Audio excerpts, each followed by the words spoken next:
Mga ka-sisters, ito, natapos ko na nahimayin yung langka.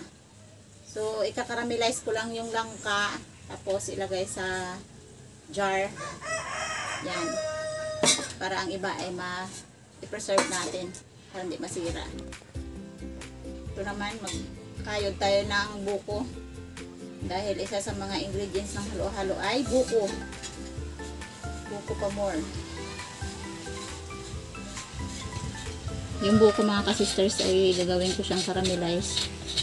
Kasi medyo magulang-gulang na ang ibang buko. Kaya kapag niluto siya ay medyo lalambot. Para kahit anong oras pwede tayong magkuha ng buko sa garapon. Dahil may na-preserve tayo na buko.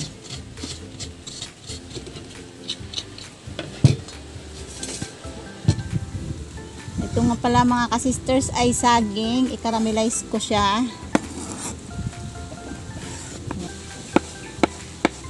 Yan. I-cubes ko lang siya.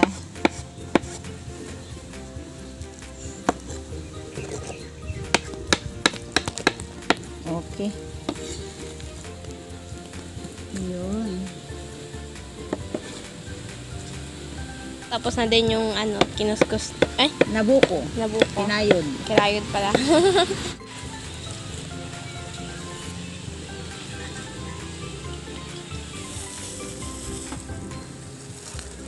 Ito mga ka-sisters ay sago.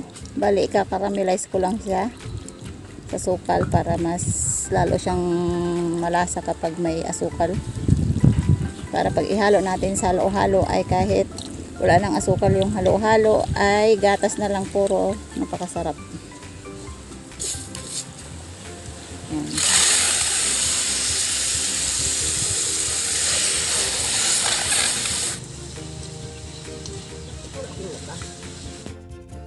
Ito mga ka-sisters, ayan, nakaramelize na natin yung sago. Ibabalik natin siya sa pinaglagyan ko din kasi gagamitin din kaagad ito mamaya.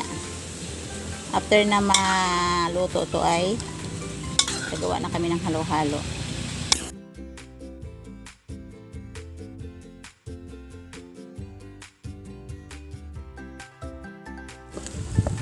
Ito yung ating patilan.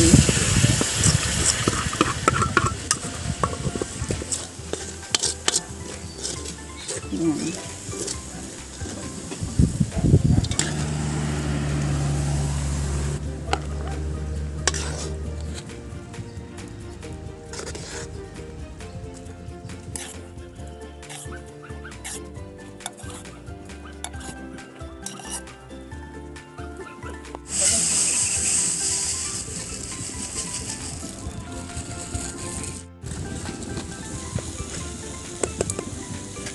Yan.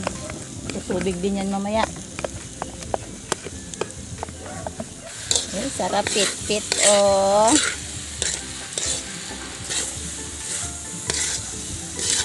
Lagay sa madaling malamig.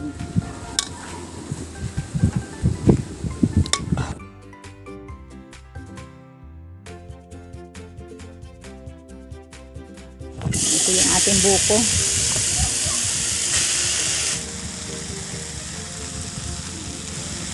Lagyan lang natin ng konting tamis yan. Ang purpose nito ay para hindi masira. Nakaramelize na yan. Hindi na ito masisira.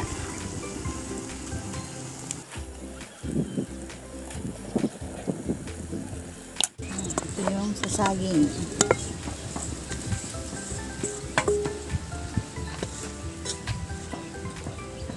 Pag natunaw na yung asukal, magtutubig na yan.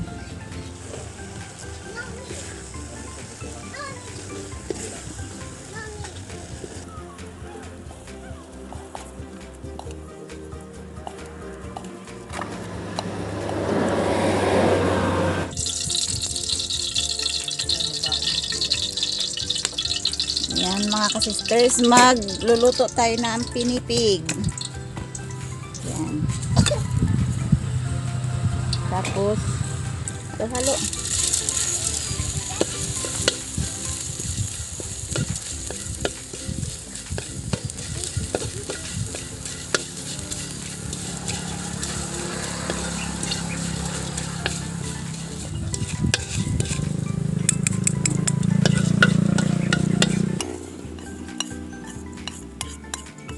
Alas 12 na ba eh?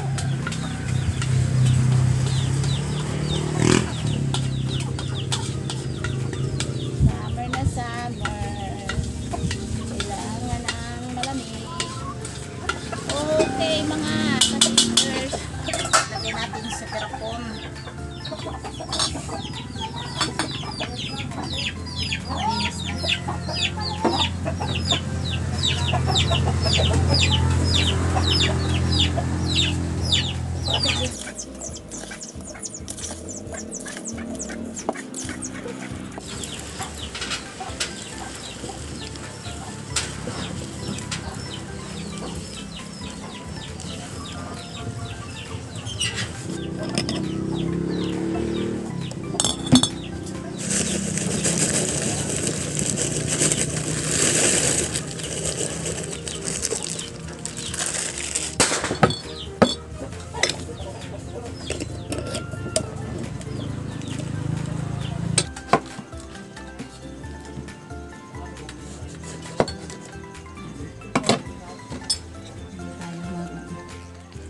Tayo rin natin ilagay sa garapon.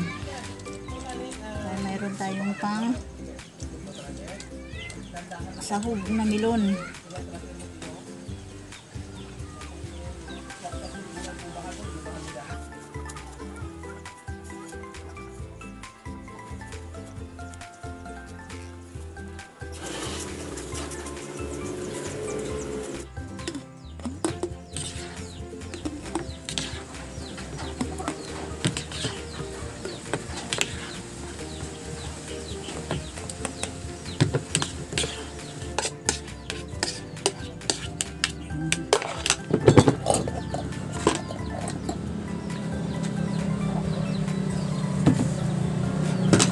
Sisters, kulay green. Nagluluto tayo ng gulaman. Itinaw muna natin sa tubig na lamig. 3 piraso yung gagamitin natin.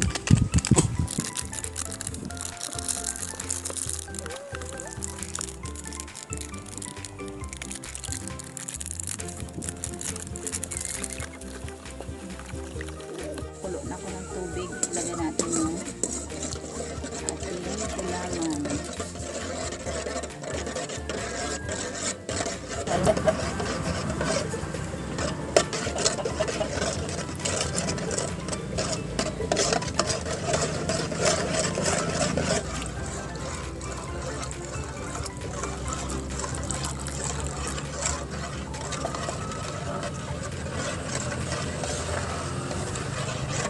Lagyan natin ng asukal. Masarap ng tamis.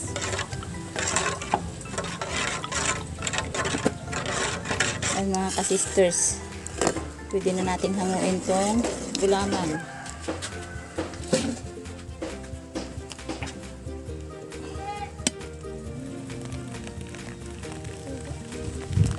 Palamigin lang natin siya dyan.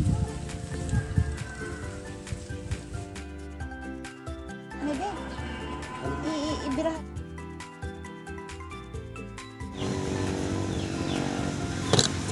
Ayan.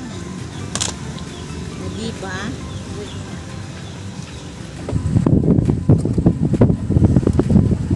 Ayan mga ka-sisters, tapos na ako magluto ng lahat ng mga ingredients sa ating halo-halo. So, siyam na piraso. Siyam na ingredients yung niluto ko, kaya napakatagal. Ayan. 1, 2, 3, 4, 5, 6, 7, 8, 9, 10. Ay, 10 pala. Ayan, 10 ingredients ang niluto ko para sa ating special halo-halo dito sa ating probinsya. Ayan, version lang yan ni ka-sister, mga ka-sisters. So, ngayon ay mag-sample muna tayo para sa ating napaka-clear na baso. Ayan, ito yung ating sago. Sago natin ay may lasa na po ito mga ka-sisters. Ayan. Tapos ito yung saging. Yun na lang.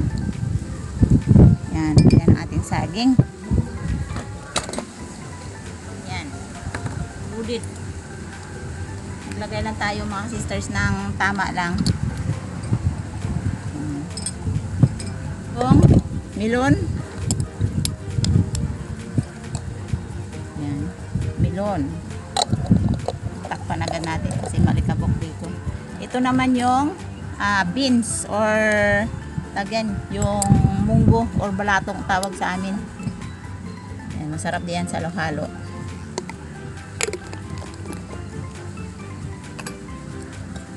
Ito yung ating buko. Yan. Kinaramelize ko yan para kasi marami para hindi masira. So, lagyan natin dyan. Yung ating beans. Yan. Hindi nawawala yung beans sa mga halo-halo mga kasisters.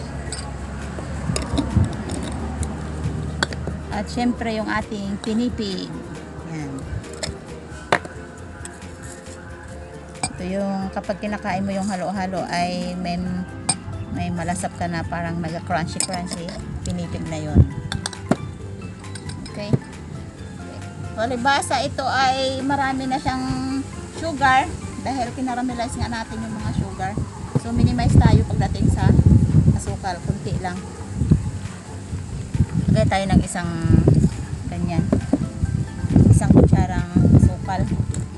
Ito mga kasisters yung ating gulaman special.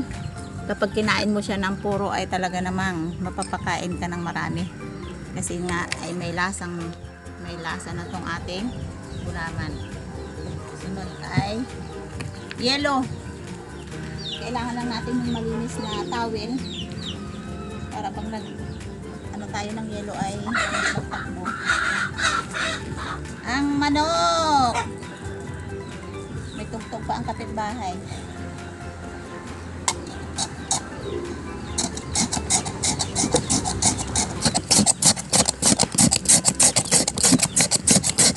Unang patak ng yelo. Ano ito?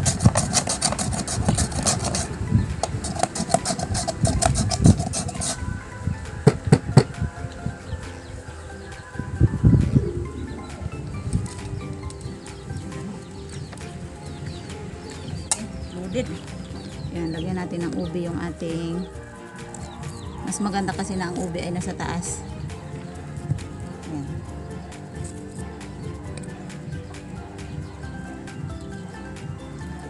Iba naman ang ube inalagay sa ilalim. Siyempre yung Alaska, ba nag-introduce ng Alaska. Yung gatas natin. Sa halo-halo ang nagpapasarap ay yung gatas, maraming gatas.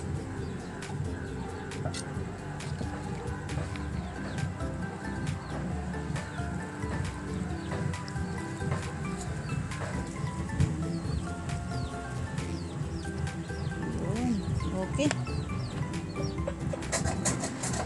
Ayan po mga kasisters, yung nilalagay ko po na mga ingredients na halo-halo dito sa plastic bottle ay para ito sa mga nakapalibot sa akin na mga pamangkin.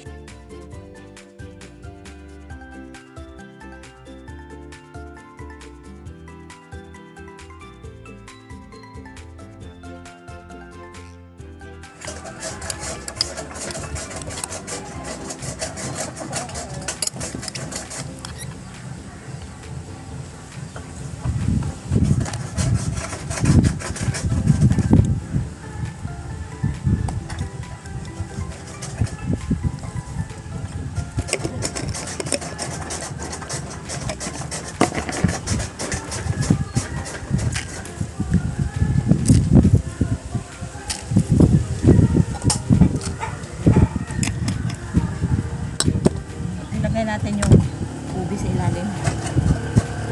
Hindi tayo mahirapan pag ano.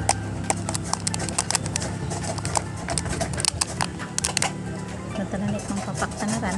Ubi halaya sa Ube halaya. Sagid ko sa ano. Tapos i-ref lang. Sarap lang. Nakaref nga ng iba doon. Ibutang mo dyan nami. Naglikat ng pan. Ano, may Nanam? liyog. Hmm. Kaya Nanam? Hmm. Nami siya? Bakit all? Mm.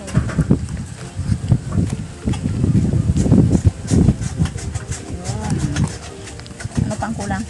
Sukar? Mm. Bala ka magdagdag ah. Ano ba yung ingredient? Kaya kaya nito. Ayan mga ka-sisters, tikman natin yung ating ginawang halo-halo.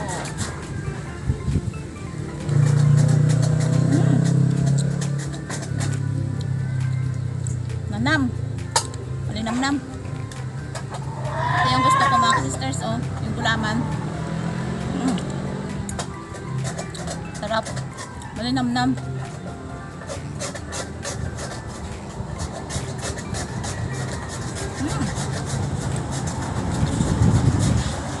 Tama-tama sa tag-init.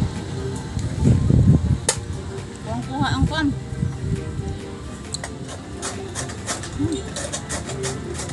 Kulang ang 2 baso nito mga ka-sisters. Okay.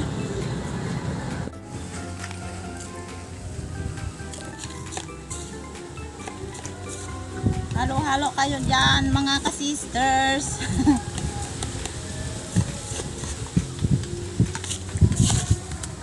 Yan. Okay, lagyan natin ang